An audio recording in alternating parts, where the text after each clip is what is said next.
Halo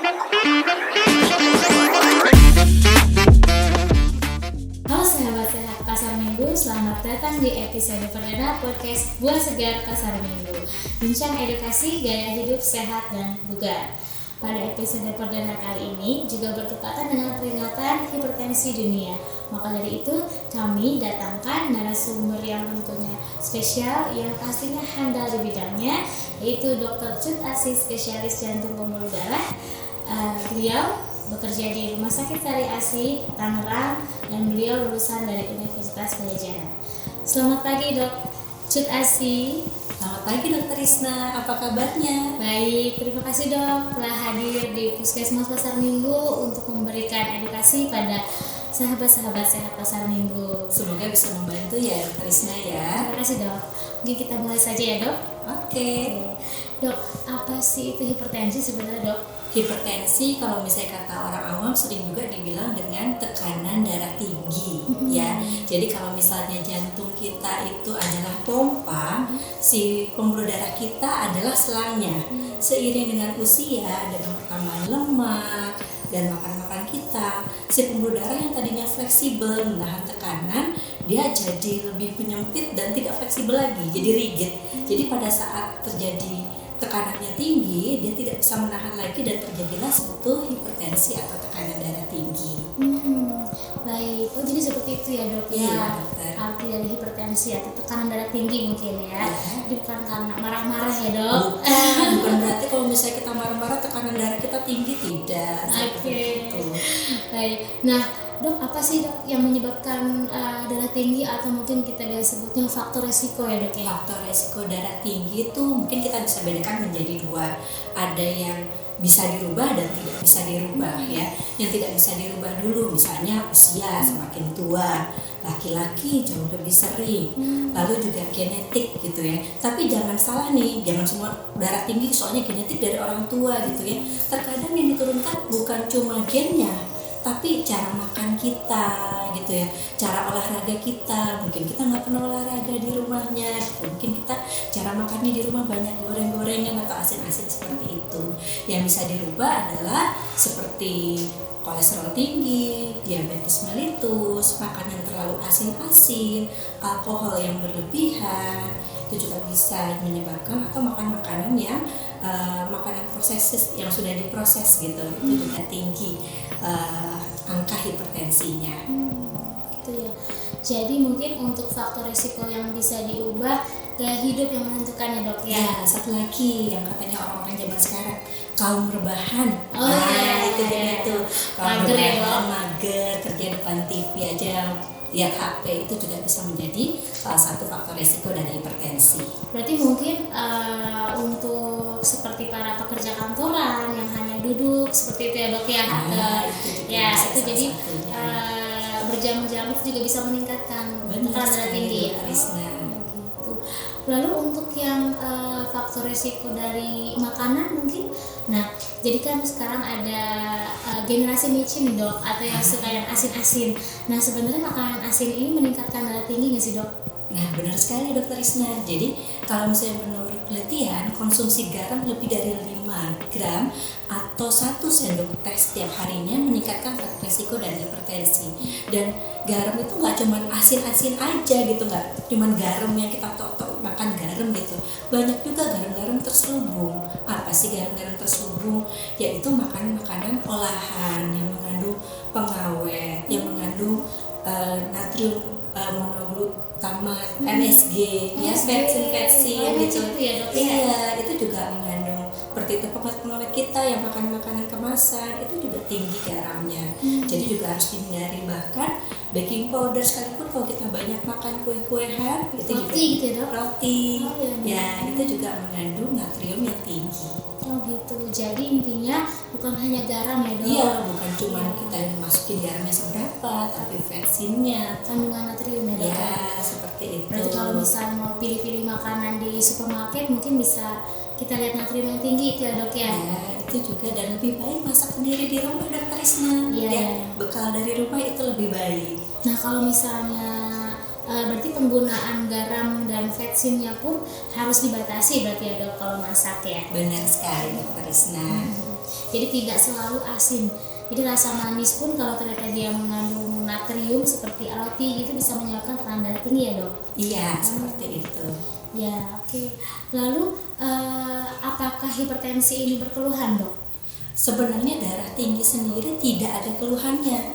Jadi bukan banyak sekali pasien-pasien saya yang datang dengan keluhan sakit kepala baru periksa darah tinggi seperti itu. Darah tinggi sendiri tidak ada keluhannya sama sekali. Kecuali kalau misalnya dia sudah kena organ. Jadi sudah mulai ada kerusakan atau gangguan dari organnya. Contohnya kalau misalnya kita sakit kepala tuh, tensinya 180 tapi dia sakit kepala, berarti sudah mempengaruhi pembuluh darah di otak. Atau kalau misalnya kita sesak nafas gitu kan dengan tensi 160-180 berarti dia sudah mempengaruhi jantungnya kita seperti itu. Atau mata kita buram, itu juga sudah mempengaruhi dari saraf dari mata ya. Jadi awalnya sebenarnya gejala hipertensi itu tidak ada ya dok, Tidak atau ada. jarang dirasakan Iya, ya dok? Jadi untuk pengobatannya sendiri dok gitu, apakah hanya pada saat ada keluhan saja kita minum obatnya atau bagaimana dok? Nah, itu yang banyak kejadian di masyarakat kita. Baru kalau sakit kepala baru minum obat, bahkan ada yang saya sakit kepala nih, bukannya minum obat sakit kepala tapi minum obat darah tinggi dong. Padahal kan ada obat sakit kepala ya, beda lagi dengan obat darah tinggi. Ya, jadi darah tinggi itu tidak bisa disembuhkan atau sampai sekarang lah tidak bisa disembuhkan. Darah tinggi adalah penyakit degeneratif atau penyakit penuaan. Ya, menurut Dokter Risna, kalau kita tua bisa balik lagi jadi muda enggak? Enggak bisa ya, gitu karena kita tidak bisa balik lagi jadi muda.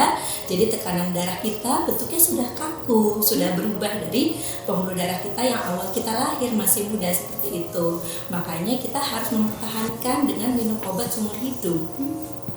Nah, bahaya nggak sih dok minum obat seumur hidup itu? Kan katanya kalau minum banyak-banyak obat atau minum obat terlalu sering, apalagi sampai setiap hari seumur hidup, nanti ginjalnya rusak, nanti gagal ginjal, nanti cuci darah dan lain-lain dok. Kalau ditanya bisa menyebabkan gangguan ginjal, gangguan hati, bisa jawabannya gitu. Tetapi menurut penelitian ternyata pasien-pasien hipertensi minum obat jangka panjang 10-15 tahun ternyata lebih banyak yang ginjalnya baik kondisinya dibandingkan dengan yang tidak minum obat. Kenapa? Karena sebenarnya pilihan obat itu banyak gitu. Dan kita melakukan pemeriksaan ginjal itu secara berkala. Oh iya, betul. Pada pasien yang terkontrol, pasti dia sering ke rumah sakit atau ke puskesmas, ke vaskes yang lain untuk memeriksakan kan.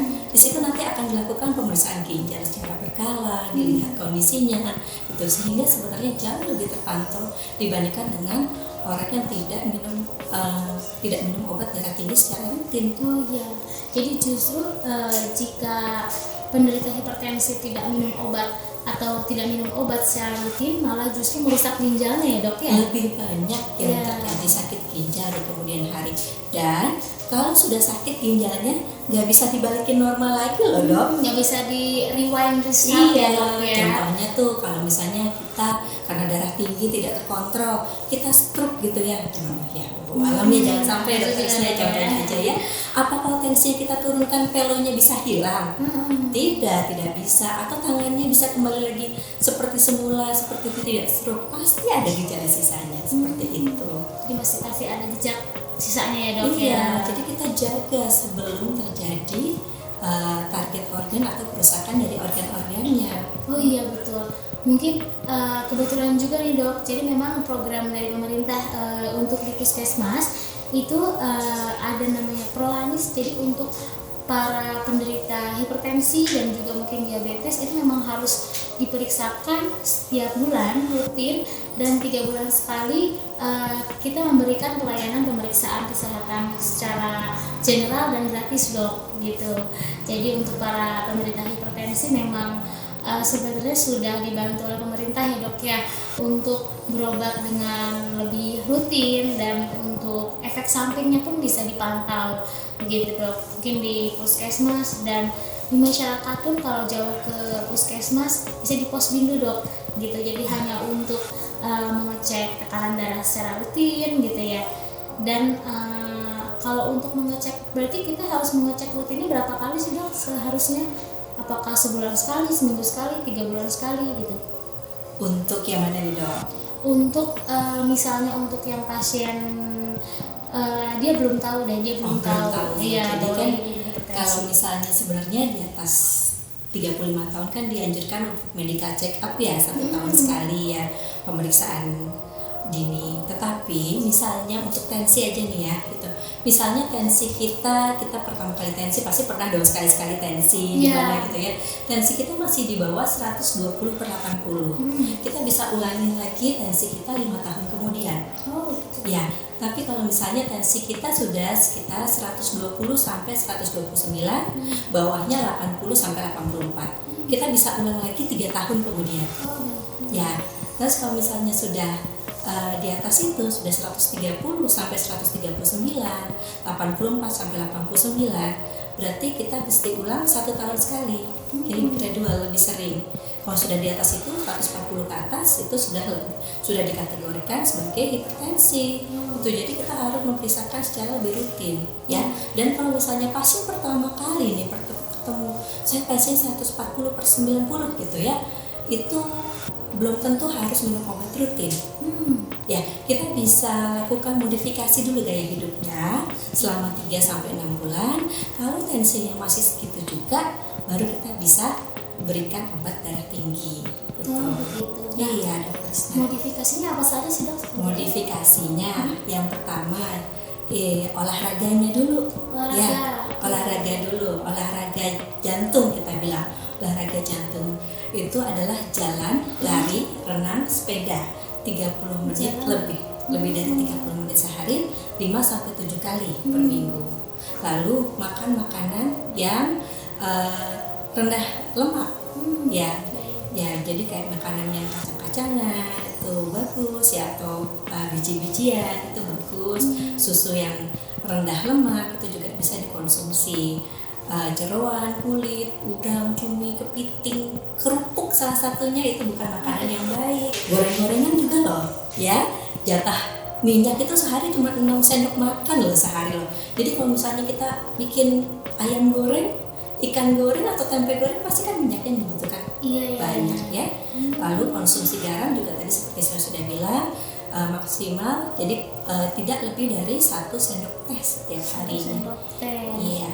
Oke, baik. Berarti tadi yang pertama olahraganya juga bukan semua olahraga ya dok.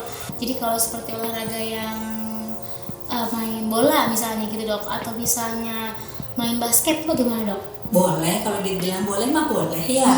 Silakan, itu namanya olahraga rekreasi. Tetapi harus ada yang wajibnya dulu.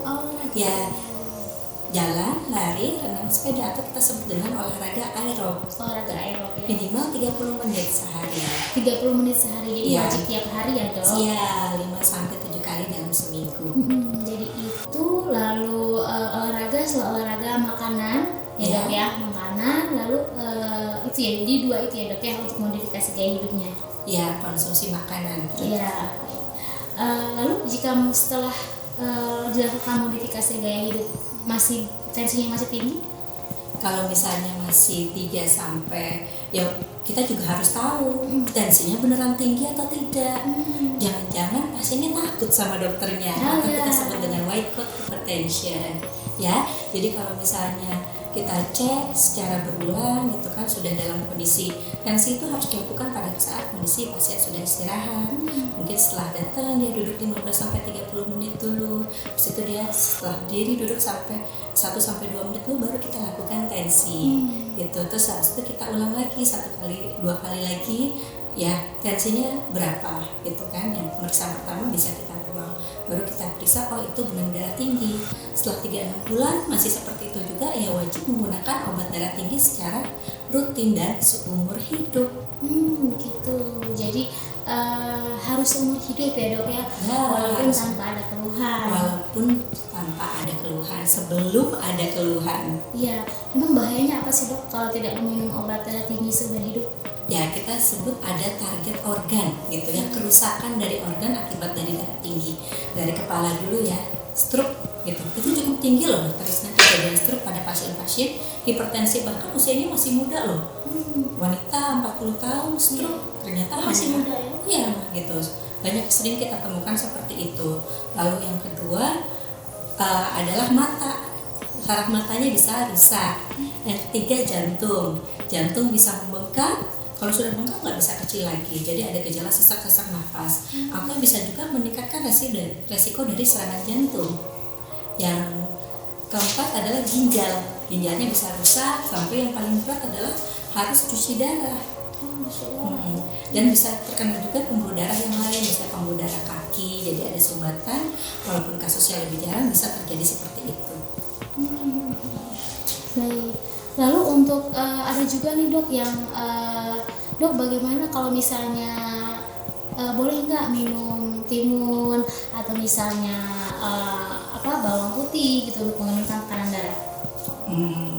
Pertama, penelitiannya tidak terlalu rampung. Kalau ditanya boleh nggak? Boleh, silakan. Mau minum timun, mau minum wortel, mau minum bawang putih, silahkan ya. Tetapi obat darah tingginya tetap diminum ya.